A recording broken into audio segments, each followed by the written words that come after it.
బాగుండ్రా మీరంతా? నేను బాగున్నా, మీరు బాగుండ్రా? ఇగో మా పిల్లలు సీడ్ చేయమంటుండ్రు, లేకుంటే కొనుకసమ్మంటున్నారు. బయటకెళ్ళి సీడ్ చేస్తాం అంటున్నారు.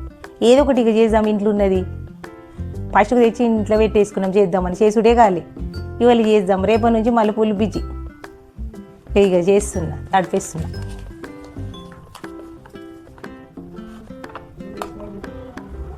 ఈ సీటు కొనుకొస్తామంటుండ్రు బయటకు పోయి.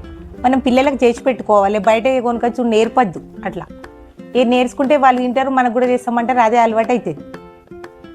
మనం చిన్నప్పుడు ఎట్లా తిన్నామో అట్లా మనమే చేసుకొని, మన అమ్మమ్మలు నాయనమ్మలు ఎట్లా చేసిండ్రో మన అమ్మలు మనం కూడా అట్లనే మనం చేయాలి, ఏదో ఒకటి చేసి పెట్టాలి. బయటకు వెళ్ళి తీసుకొచ్చుకొని తినుడు అంటే ఇక మనము పిల్లలకు ఏం చెప్పినట్టు అదే అలవాటు అవుతుంది, కొనుకొచ్చుకొని తినుడు. మనం అయినంత వరకు అలవాటు చేయాలి. నేనే తీయాలి, గులాబ్ జామ్ చేద్దాం అనుకుంటున్నా.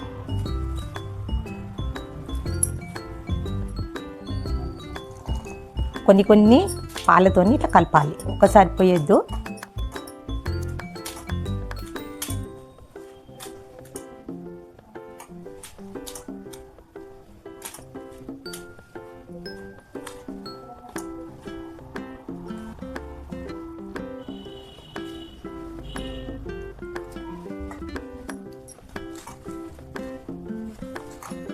కొంచెం నెయ్యి వేసుకుందాం.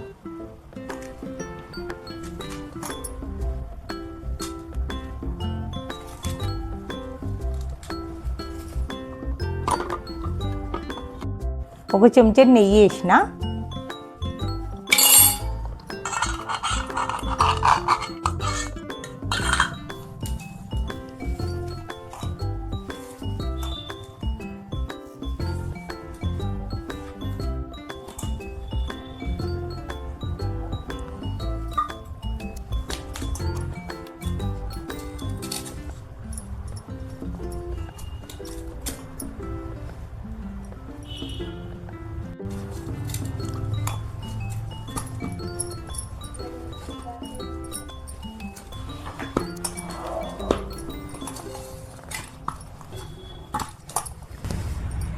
ఇగో నానబెట్టేసుకుంటాం, కనీసం ఒక అర్ధగంటనైనా నానబెట్టుకోవాలి. టైం ఉంటే గంట, టైం లేకుంటే ఒక అర్ధగంట నానబెట్టుకోవాలి. సరే, ఇక నీళ్ళు పెట్టేసుకుందాం పాకంకు. ఇగో కప్పెడు చక్కెర పొయ్యి మీద పెట్టుకుందందుకు పాకంకు. ఇగో 2 కప్పుల నీళ్ళు, 2 గ్లాసులు. దీంతో అయితే చక్కెర పోసామో దాంతో నీళ్ళు పొయ్యి మీద పెట్టేసుకుందాం. తర్వాత ఇది మసిలేటప్పుడు ఇలాచీలు వేస్తా.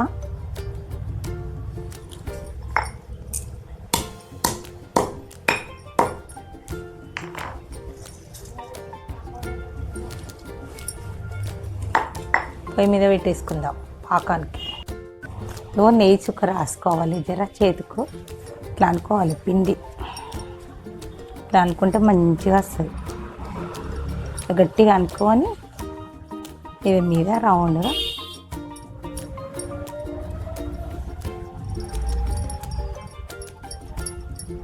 పెట్టేసుకోవాలి.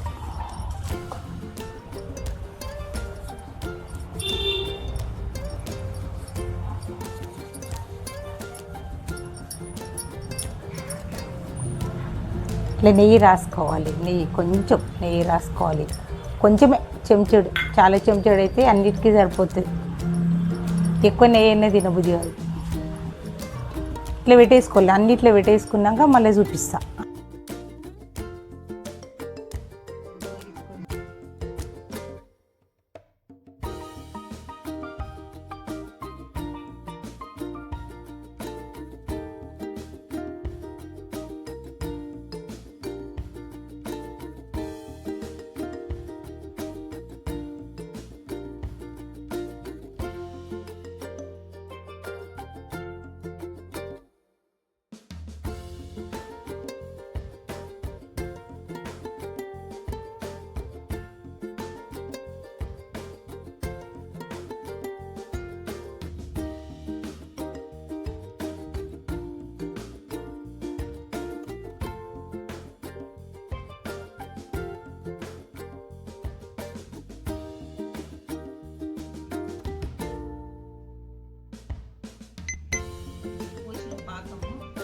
గంట సేపు టైం ఇవ్వాలి. గంట ఇచ్చినాక టైము ముద్ద పెట్టేసుకోవాలి.